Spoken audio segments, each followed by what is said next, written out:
My only in on this one is that there is a personal responsibility angle, and I wonder whether 280 million quid of taxpayers' money to a very big pharmaceutical company is the way to address it. But injections like Ozempic could, according to Wes Streeting, help people back to work. The Health Secretary thinks it could be life-changing and ease the pressure on the NHS. He says obesity leads to an extra 4 sick days a year on average, while others are forced out of work altogether. In a moment, we'll speak to Chris Thomas, Head of Health and Prosperity at the Institute for Public Policy Research. First, Christopher Snowdon, Head of Lifestyle Economics at the Institute of Economic Affairs. Christopher, good afternoon to you. I know you're a fine figure of a man and no jab has hit you, as far as I'm concerned, as far as I know, in the weight loss department. You might tell me differently, I don't know. £280 million is not an insignificant amount, and one of the things I'm struggling here with is I can't see any of the workings out, if that makes sense. They're talking about this money and these stats, and this is how much obesity costs. The correlation between getting people back to work via a jab, I'm not absolutely sure they fully thought this through. No, perhaps not, but that's why they're doing this trial. I'm glad they are doing a trial, so they are going to hopefully properly, rigorously evaluate this over apparently a period of 5 years. So the information I've got is that they're going to be giving these jabs, which are apparently the most effective weight loss jabs you can get, to 250,000 people. I estimate that with the money they put aside for this, we're looking at about 10 doses each. Okay. On average for each of those people. Now, the problem with these weight loss drugs is that once you stop taking them, people tend to put the weight on. This is really the problem. It's going to be very expensive. I'm glad they're trying it because I think it's worth trying. And if Streeting can genuinely find some obese people who cannot work because they are obese and who genuinely want to work, and he might find there's fewer of those people than he expects, then this, I think, is probably worth a shot. Sorry for the pun. Do you sense, though, and one of the problems when I was looking at some of the data on taxation around addiction, if you like. Now, smoking obviously costs the NHS a lot of money, but it also brings in an extraordinary amount in tobacco duties. Alcohol, similarly, there's a huge cost to the NHS, but alcohol taxes outweigh that. Obesity is the other way round. There's a 11 billion quid's worth of problem in obesity to the NHS, but other than sugar tax on the odd fizzy drink, the government or the Treasury don't really see any return on that.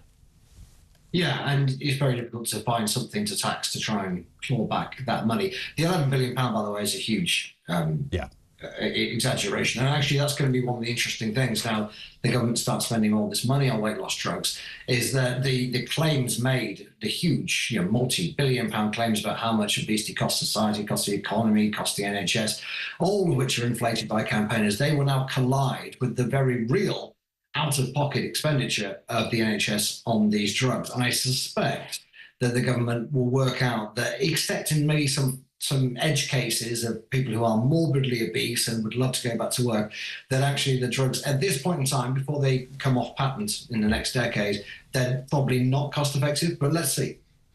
Do you sense that it's always an interesting correlation, is it, between, personal responsibility and government intervention? The government do have a role, and they would say, well, look, our role is to ultimately protect the system, the NHS, but also, we spend taxpayers' money wisely. If we can reduce the burden on the NHS via an initiative, the outlay might look horrific, but ultimately it will work. I mean, we've heard this with gastric bans. We've heard it with all sorts of other issues around smoking, and I mentioned alcohol as well. Do those initiatives over time tend to work, Christopher? Gastric bans are effective, yeah. I mean, the other, sort of what we might call the nanny state stuff hasn't worked at all. The sugar tax has had no effect.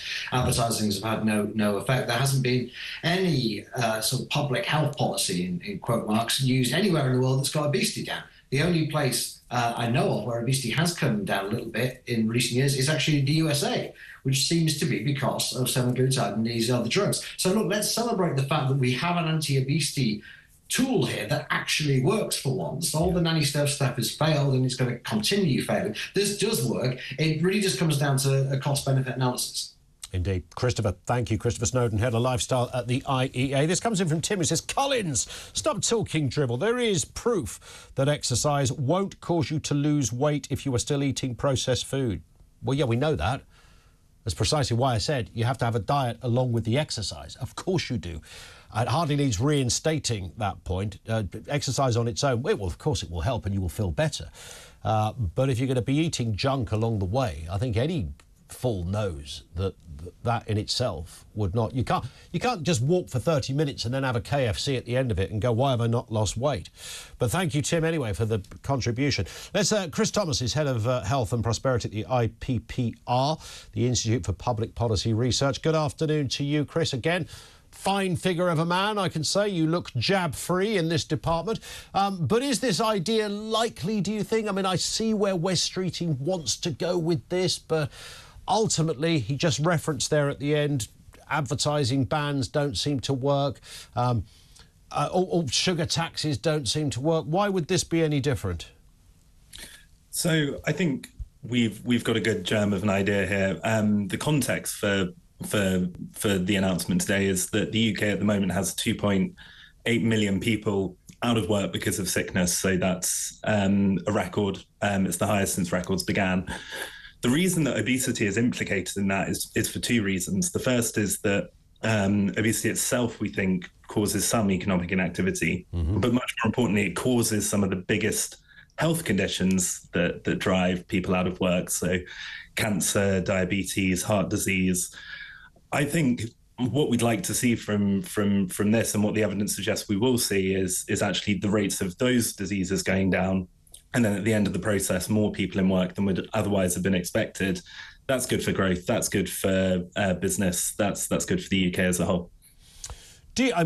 Great if it all works out like that. But as Christopher was just saying, one of the problems with this is that I know there are anecdotal evidence some people only had one jab and it set them on the right road, and that was almost enough to sort of mentally, psychologically fire someone up to go, right, now I've seen I can look and feel better.